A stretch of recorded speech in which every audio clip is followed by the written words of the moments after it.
Okay, welcome back. We're here looking at the essay, Variations on the Standard Treatment. It's a long one. It extends all the way to page 300. So we're going to take this step by step.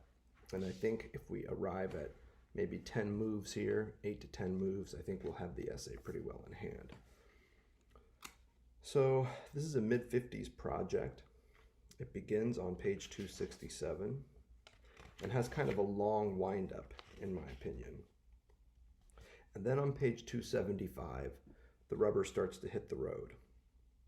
The question of what it means to speak, he says there in the second full paragraph.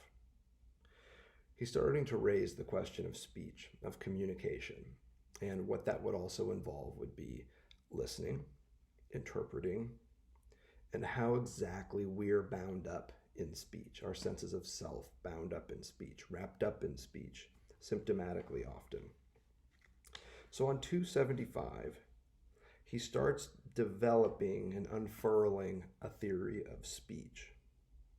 And it would be some kind of speech that would proceed by free association. The speech he's most interested in is going to be analytic discourse, the discourse that occurs in therapy.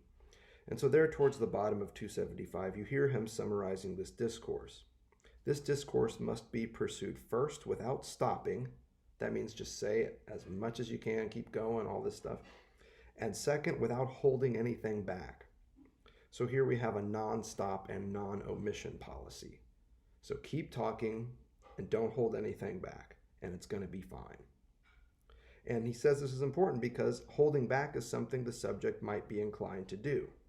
This is an addition that Bruce makes, the translator of this passage, to let you know and almost to anticipate what's coming next, which is this notion of resistance. The way that instead of saying everything and anything that comes to mind, we tend to hold back. Or when we're about to say something sensitive, we tend to stammer or stutter or slip symptomatically. So that without holding back is very important here. And why might we hold back? Out of a concern for coherence, because we don't want to sound foolish. We don't want to sound incoherent. We like our speech to sound coherent. Or internal rationality, but also out of the shame regarding its ad hominem thrust or its unacceptability in polite society. So basically, we're afraid we're going to offend somebody, say something inappropriate. And so the speech that occurs in therapy, in the analytic experience, is one that is supposed to be truthful. It's supposed to be candid, nonstop, and inclusive of everything and anything. And yet at the same time, it's one of those places where we see dilemmas, where we see barriers, where we see hesitations, and mores like that would produce shame, rules about appropriate society and what's the kind thing to say and so forth. Then there at the bottom of 275, about 4 lines up, free association, very key here. But note how he puts this here. It's not exactly free because it is still contained, by which the subject's speech is maintained in syntactic form that articulates it in discourse in the language employed as understood by the analyst. So language is still this container, and language with all of its rules, syntax, grammar, diction, and the like. Language is still the container in which the analysand or the patient freely associates. So free association is always going to be in this contained environment known as language, bound by certain rules. And Lacan is just kind of flagging this here. The reason why he's flagging it is because he wants to note that the symbolic is always there. The symbolic here includes language, rules, expectations, norms, all the things that you might deem polite society. Those norms are written into the symbolic. Language is also there. So there's this container known as society with language and rules and expectations in which this discourse of analytic experience is supposed to unfold, and unfold in a way that is helpful. This is where everything starts with this notion of speech. Now, Lacan then on page 276 turns to this notion of the listener. Here we're talking about the analyst, the therapist. They occupy the position of the listener. Lacan thinks this is fundamental. This is absolutely key. A listener, also an interpreter, who participates in the production of truth. And this is pretty important. We're going to come back to this time and again, but Lacan believes that we are constituted in speech, and that speech is always addressed, and that the constituting of an individual is always first and foremost a social function.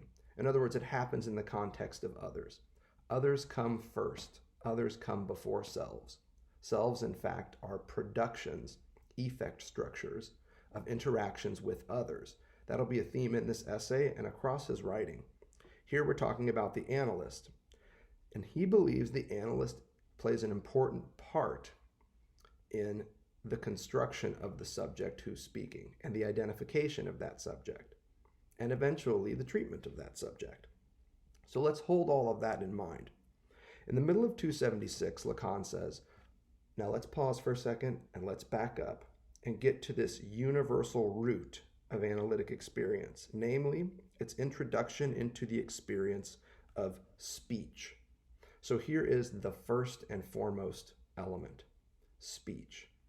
Now, what do we know about speech? Spoken discourse is addressed to others. Even when you're alone, it is still addressed. It presumes an auditor, an addressee, someone to whom is spoken and someone that could hear. Even if you don't respond to someone speaking to you, that is still kind of a response. It serves and communicates lots of things. If I ask you how you're doing and you don't reply, I'm going to assume all kinds of things. I'm going to interpret that in many different ways. So speech is central here. Then on page 277, Lacan again wants to zero in on the kind of speech we're talking about in free association, when someone says anything and everything in a nonstop fashion. In these moments, a certain material is produced. On 277, the first full paragraph. Yet the very term material has since denoted the fact that the set of phenomena in which we had hitherto learned to find the symptom's secret.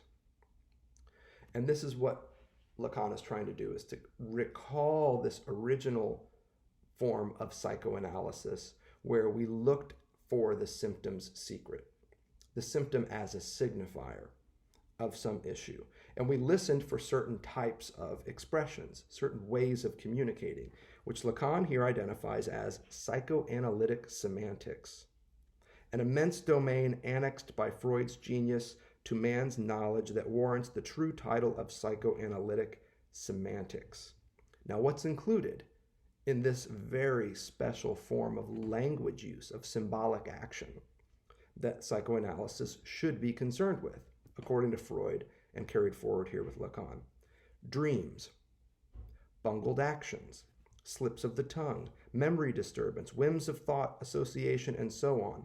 All of these specific forms of communicative practice, according to Lacan, have fallen out of favor in analytic technique. That for him is a big problem. The slips, the stutters, the stammers that were the bedrock of analytic communicative practice, the kind of stuff that the analyst was listening for, have fallen out of favor. But each of these psychoanalytic semantics would function according to language, as a linguistic apparatus. Dreams are heavily symbolic. They are shot through with signifiers. Bungled actions. These are all things outlined in the early 20th century by Freud, known as parapraxes, as they come across in the English translation. They gave it a Latin, fancy Latin term from the Greek here to suggest something that would go alongside and sometimes even against like your daily practice. That's what para means in the Greek as it gets carried forward. It doesn't just mean alongside, it also means against. And here a praxis would be a way of living, a way of moving through the world. So let's pause there with this notion of speech and the certain types of speech that psychoanalysis is interested in.